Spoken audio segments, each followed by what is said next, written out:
Baik, kita lanjutkan di bagian yang kedua. Pada bagian ini kita akan membahas tentang penawaran agregat. Kurva penawaran agregat adalah total pasokan atau produksi semua barang dan jasa dalam suatu perekonomian. Itu definisi tentang penawaran agregat. Kurva penawaran agregat adalah grafik yang menunjukkan hubungan langsung antara jumlah output agregat yang dipasok oleh seluruh perusahaan dalam satu perekonomian dengan tingkat harga secara keseluruhan. Kurva penawaran agregat bukan sekedar penjumlahan kurva penawaran pasar atau jumlah dari kurva penawaran individual dalam satu perekonomian. Perusahaan tidak selalu merespon harga-harga yang ditentukan pasar, tapi mereka nyatanya menetapkan sendiri harga-harga. Perusahaan yang menetapkan harga tidak mempunyai kurva penawaran individu karena perusahaan-perusahaan ini memilih secara bersamaan output dan juga harga. Ketika menggambar kurva penawaran pasar, diasumsikan bahwa harga input adalah konstan. Dalam makroekonomi, peningkatan harga output secara keseluruhan berarti juga bahwa beberapa harga input akan naik. Ketimbang kurva penawaran agregat yang sebenarnya adalah kurva respon harga atau output, yaitu sebuah kurva yang menelusuri keputusan harga dan output dari semua pasar dan perusahaan dalam perekonomian pada kondisi tertentu. Penawaran agregat jangka pendek. Dalam jangka pendek, kurva penawaran agregat atau kurva respon harga output mempunyai kemiringan yang positif. Pada tingkat output agregat yang rendah, kurva relatif datar. Lihat dari A ke B itu relatif datar. Tapi ketika perekonomian mencapai kapasitasnya, kurva menjadi hampir vertikal. Dan pada kapasitas penuh, kurva betul-betul menjadi vertikal. Kita lihat itu titik C dan titik D ya, yang vertikal. Kalau titik A dan B itu kan relatif mendatar karena dia di bawah. Kapasitas belum penuh. Karena pada kapasitas yang sudah penuh.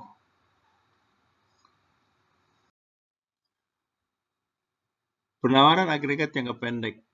Pakar makroekonomi fokus pada apakah perekonomian secara keseluruhan beroperasi pada kapasitas penuh.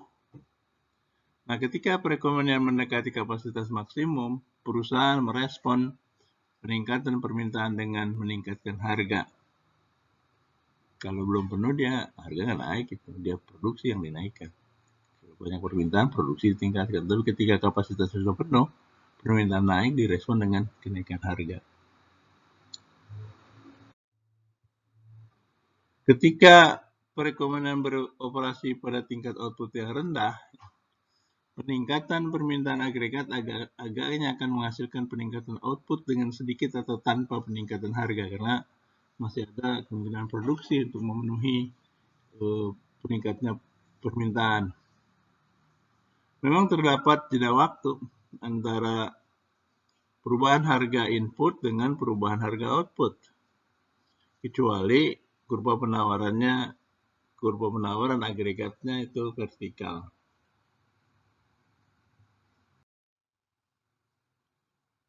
Tingkat upah bisa meningkat sama persis dengan tingkat harga keseluruhan. Jika kenaikan tingkat harga diantisipasi secara penuh.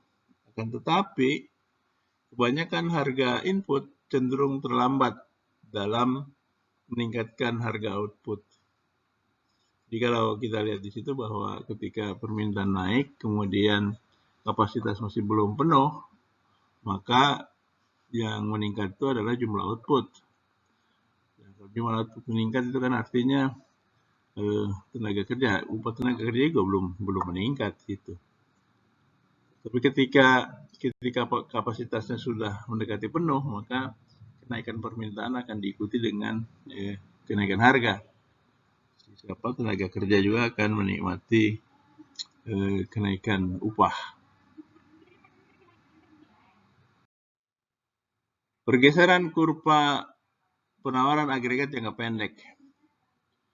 Perubahan biaya atau cost shock atau perubahan penawaran supply shock, yaitu adalah perubahan dalam biaya yang menggeser penawaran agregat. Kita lihat di sini sebelah kiri itu, kalau supply berkurang dari supply agregat supply 1 ke agregat supply 2, itu apa dampaknya terhadap tingkat harga? Harga naik. Harga cenderung naik. Begitu juga di kanan, kalau agregat supply meningkat dari AS1 ke AS2, ini bergeser ke kanan, maka kita lihat apakah harga akan naik atau akan turun. Ini harganya akan turun.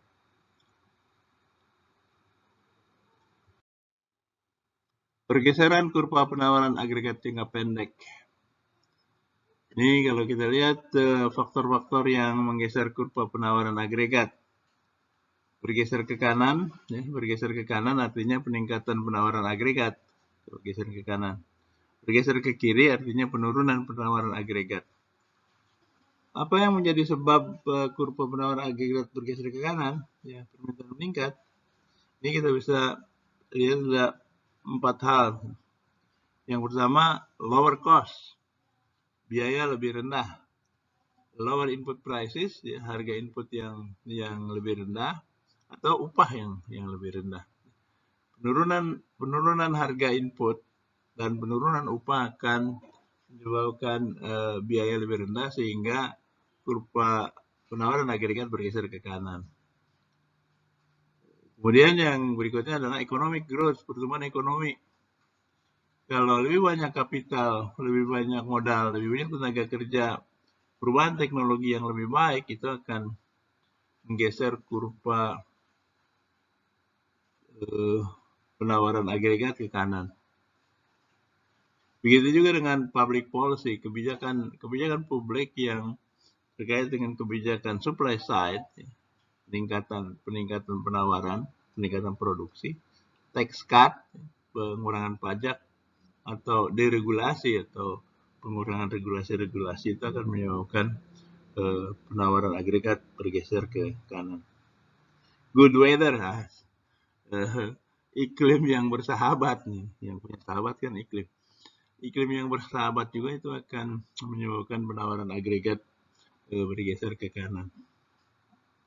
Sebaliknya kita lihat di sebelah kanan, penurunan penawaran agregat itu artinya kurva agregat supply itu akan bergeser ke kiri.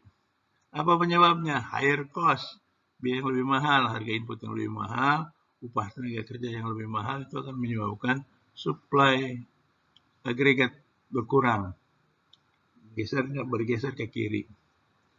Kemudian yang lawannya dari economic growth ya stagnation, recession. Recession itu juga akan menyebabkan supply agregat berkurang.